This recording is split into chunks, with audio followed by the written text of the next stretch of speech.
Hi everybody, it's Miss Dodd here, and today I'm going to read this story, and this story is called Goodbye MOG, and the author is called Judith Kerr. So this book is about MOG, and MOG unfortunately gets very tired and old, but we're going to have a look and see what else happens in the story. So I hope you enjoy. MOG was tired. She was dead tired. Her head was dead tired. Her paws were dead tired. Even her tail was dead tired. MOG thought, I want to sleep forever. And so she did. But a little bit of her stayed awake and wanted to see what was going to happen next.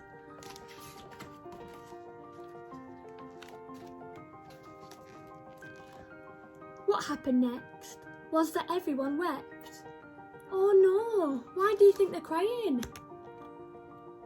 That's because MOG has died. Oh, why did MOG have to die? Wept Debbie.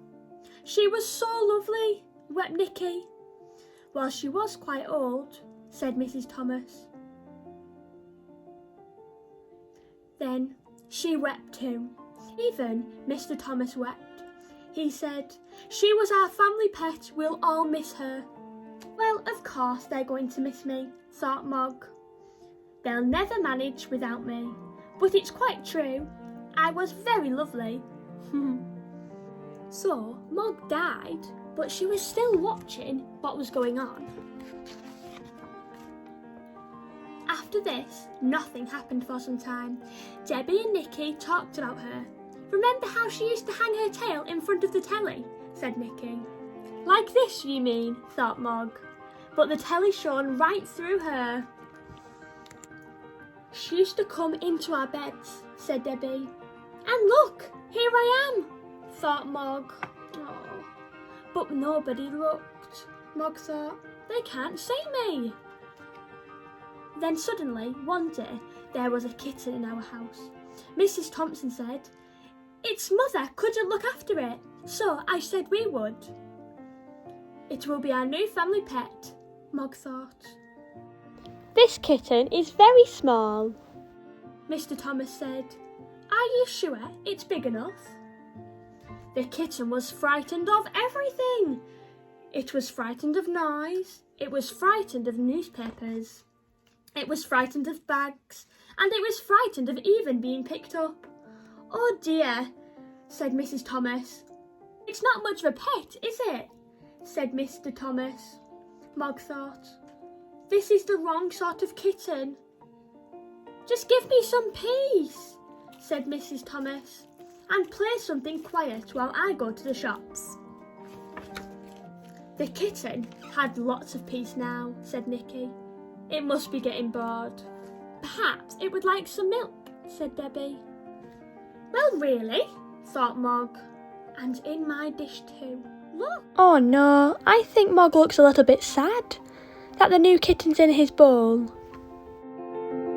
Look, shouted Nikki. Look where the kitten is. It was a noisy shout. The kitten was frightened of noise. The kitten was scared of newspapers and bags. But where is it going to go? Shouted Mr. Thomas. It's getting out, shouted Mrs. Thomas. Catch it quick, shouted Nikki. MOG thought, this kitten is very stupid. Ooh, what do we think the people are doing now? That's right, they're looking for the kitten. The kitten was not in the garden and not in the street. Suppose we'll never find it, said Nikki. It'll be all alone, said Debbie. I knew it, thought MOG. I knew they'd never manage without me. They've got themselves the wrong sort of stupid kitten, and now they've lost it. I'm going in, she thought. That kitten may be anywhere. Who knows what's happening to it now? Suddenly, she heard a noise.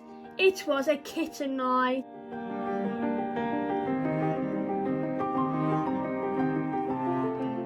Really?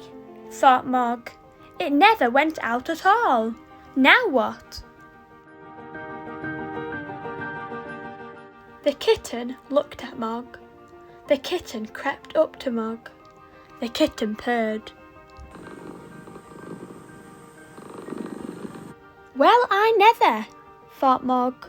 I believe this kitten can see me. Perhaps it's not so stupid after all. Mog did a little jump. The kitten jumped too. She washed her paws. The kitten washed her paws too. Mog hid under the newspapers. The kitten looked at Mog. Mog smiled. The kitten hid too. The kitten liked playing with the newspapers. Mog thought, this kitten is not the wrong sort of kitten at all. This kitten just needs a little bit of help. Then one of the bags fell over. All sorts of things fell out. Oh no. Mog and the kitten played with them. They then played with the bag. Suddenly, there was a bang. It was the bang of the door. Uh-oh. It's all because the kitten was following what Mog did. The kitten was copying Mog. Whatever has happened here, said Mr. Thomas. Perhaps we've had some burglars, said Mrs. Thomas.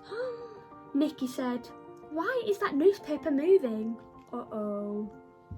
Why do you think it's moving?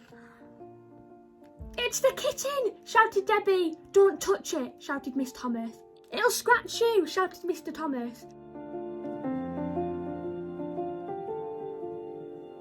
Perhaps it won't this time, said Debbie. Come on, kitty. Shh. The kitten looked at her. It didn't move. I only want to stroke you, said Debbie. The kitten still didn't move. Mog thought, the kitten needs a little bit of help. Oh, she gave the kitten a little bit of help. The kitten flew through the air. It was very, very surprised. Look, said Debbie, the kitten likes me. She stroked it. The kitten found it. The kitten found it actually liked being stroked.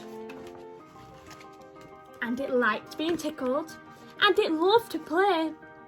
I knew it, thought Mog. I knew this kitten only needed a little bit of help.